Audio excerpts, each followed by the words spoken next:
Stellarblade, one of Sony's big titles for 2024, is finally here. After 50 hours, I completed everything. I got the Platinum Trophy, beat the boss rush mode, finished the game on hard mode, and just did everything I could possibly do. So is Stellarblade Game of the Year material or not worth the excitement? Let's find out, and as always, remember to like and sub.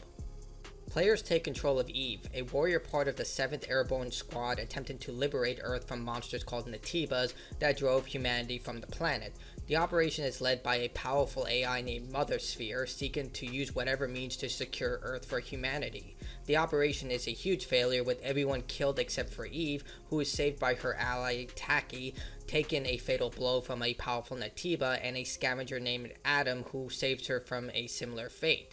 Adam saves Eve and asks her for help to save humanity's last haven, Zion, by collecting hypercells to restore the city to full power.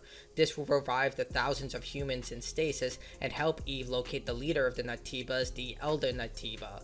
Joining them is another survivor, Lily, from the 5th Airborne Squad, also from Mothersphere. It's clear that the writers took heavy inspiration from the Nier franchise, especially Automata. They even have the Yorha Glory to Mankind salute. The twist and dramatic revelations come at prudent moments during the narrative, setting them up well enough that when revealed they feel worth the time invested into the narrative. However, those familiar with the Nier franchise will likely see these coming, but they're delivered well enough. The characters come to terms with the revelations in their own way, creating natural tension as the player discovers the truths behind the Naytibas, humanity, and Mothersphere.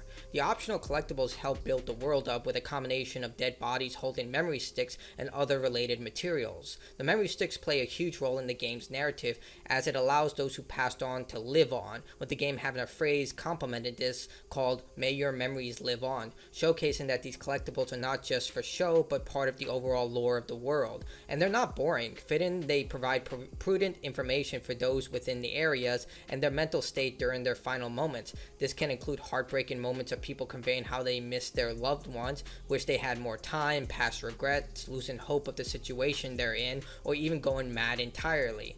You won't have to look too hard for these, but they are plentiful, as the game has a decent scanning system that highlights the location of not only collectibles but chest and enemy locations. This is not to say the story hits all the marks, as it suffers due to mostly average voice work that dilute the more profound scenes in the game. Most of the main cast does an adequate job in their performances, but Lily in particular is the weakest link. During the game's finale, she's supposed to be very emotionally charged due to the massive revelations recently discovered, but instead speaks like a bored teenager forced to engage in a social event.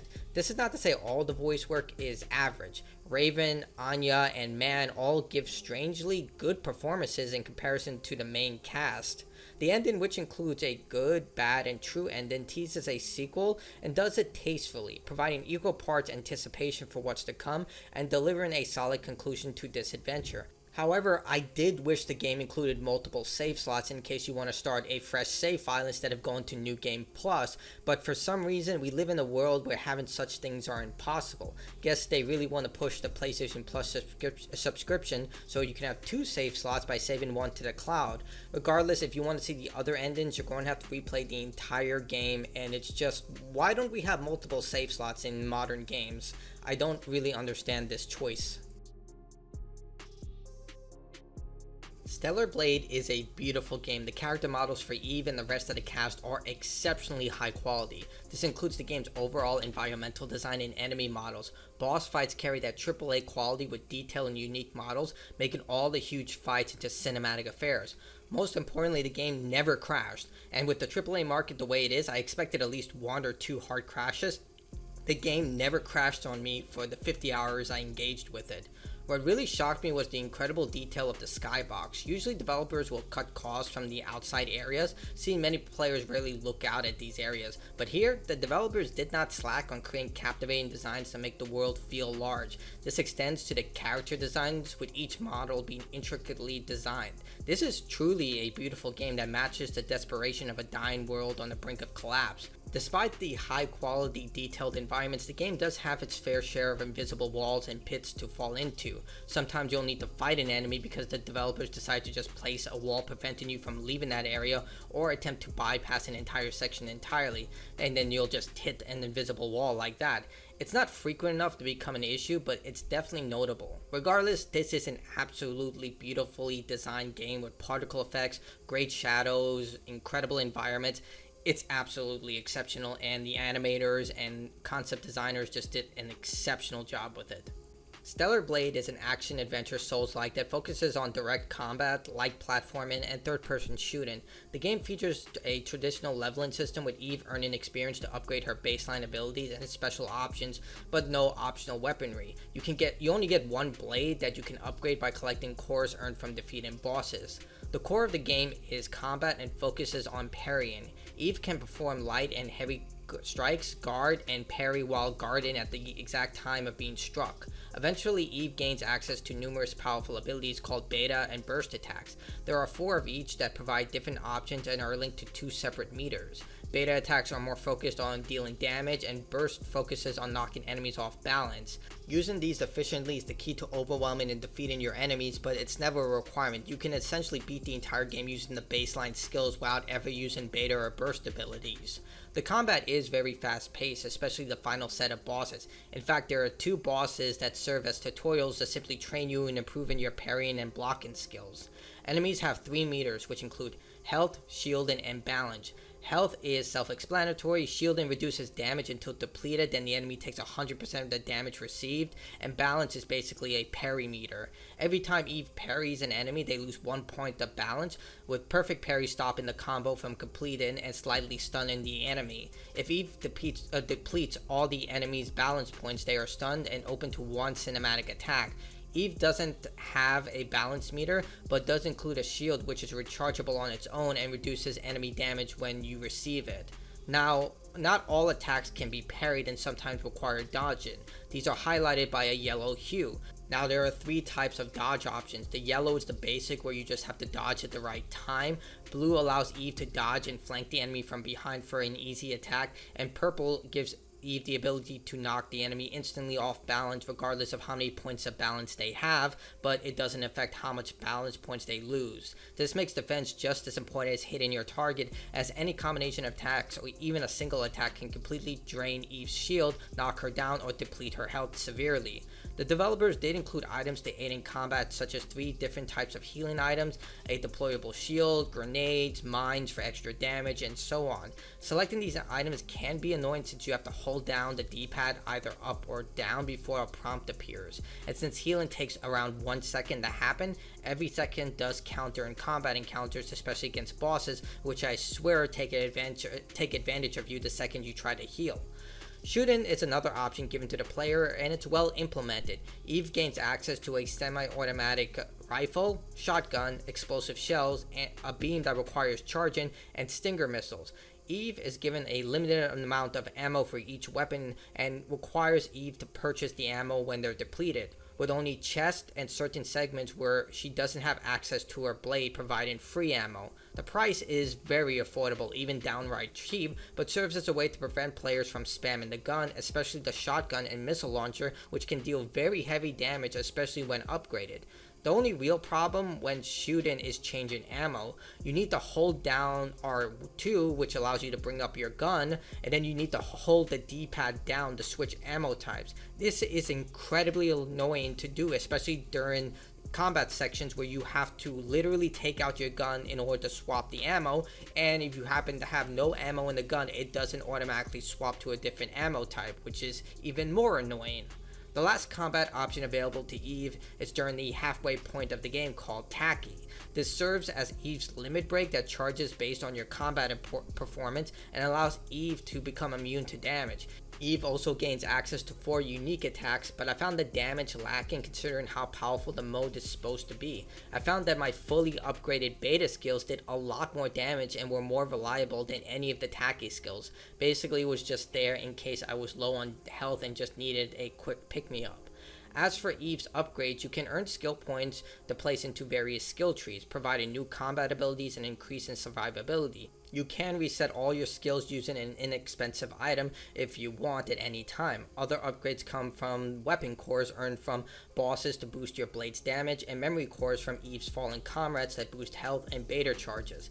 Lastly, you can upgrade your drone with improved damage by finding drone upgrades throughout the world. The developers did make it that if you die, you don't lose any experience, something that is a staple within Souls-like games. This allows the player to focus more on combat and exploration rather than the stress of having to recover lost experience in case you die. Now, the Naytibas are your primary enemies and come in a variety of options, but often the game repeats the same models with more powerful variants. This is not to say that the enemy designs are poor, they're very well done, and some of them are downright incredible.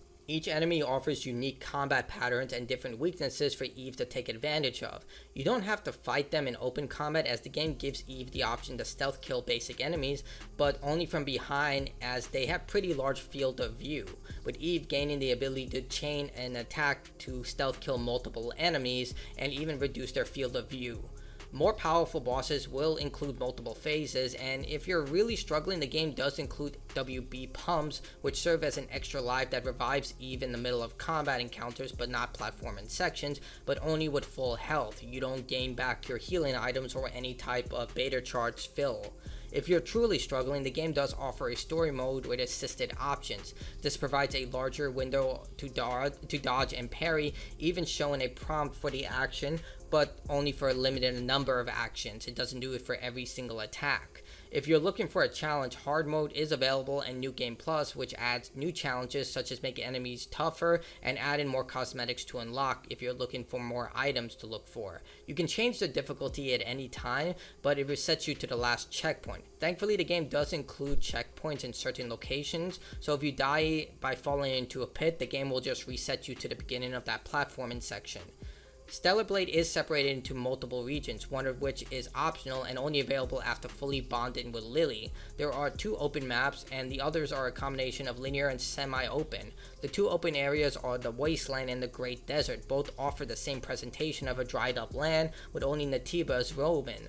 Rarely do you find any sort of life, showcasing that the Earth is in a dire state, and this is for lore reasons, but it's at the cost of environmental diversity. After the halfway point, everything starts to look the same. The developers did attempt to provide some interesting elements, like an old broken factory with a pool of water that goes even deeper, or old buildings being overtaken by sand. The issue is that most of these optional areas are linked to side missions, and if you reach the end of these encounters, you'll often encounter a locked chest you cannot open, but the game doesn't tell you this. This discourages exploration, since you'll never know if you come to an area that you weren't supposed to be in, and often punishes you for it. This is a Souls-like, so the bonfire here are the camps. There are 3 types of camps: the fully functional loaded one, which includes everything you need, a half camp that includes a rest area, shop, and a skill unlock station, and a phone booth, which is just for fast traveling. Resting at a camp resets all enemies and restores your health and main healing item, but everything else has to be purchased, including ammo. Some items you can have multiple of and stored within an inventory system if you have too many, and replenish when you're resting at a camp, but not ammo and certain healing items. You are encouraged to rest at camps, as there's a trophy linked to activating them all, but also for narrative reasons. Fortunately, the game does highlight this with a green dot to alert the player that this camp is important, but only after you activate it. What I did hate is that you cannot interact with a camp or anything when in combat. If you're traveling and just want to get to a camp or interact with a body to grab the memory stick, you have to fight everything that has been alerted to your position, or hope they lose interest, which it takes a vexing amount of time. I don't know why this is in the game, but they really need to either fix this or change it completely, because it happens a lot more than you might think. The side content is separated into a bulletin board task and side characters that are highlighted on the map. The bulletin board missions are tedious mobile game-like objectives, often requiring you to do busy work like kill a certain amount of enemies or locate a key item. They provide context for the mission before you take it on, but I didn't find a single one I was able to invest into. There are certain missions that Eve just automatically rejects, stating that they're just not worth the time, or the person trying to give her the job is crazy in some way, which I found pretty cool because it shows that Eve can reject jobs and shows her character investment into this stuff. The character side missions are a lot more meaningful as they highlight Eve attempting to develop a relationship with the people of Zion, such as attempting to help a young girl find her sister, a bar owner repairing his lover and discovering her past, or even locating the missing tools for a salon owner. These missions are highlighted at the end of the game if you complete their entire quest chain by telling Eve how much she meant to them and improved their lives.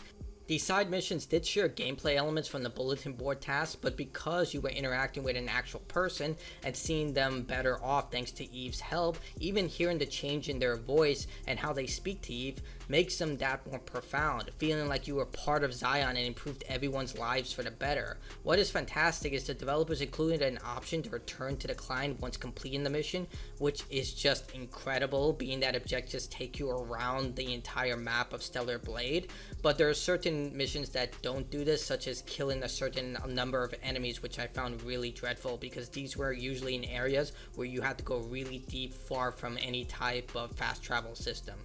The game did include a bond system, but it's really basic. All you have to do is buy items from a vendor to increase their bond, and they'll sell you better items or allow you access to the final part of their side mission.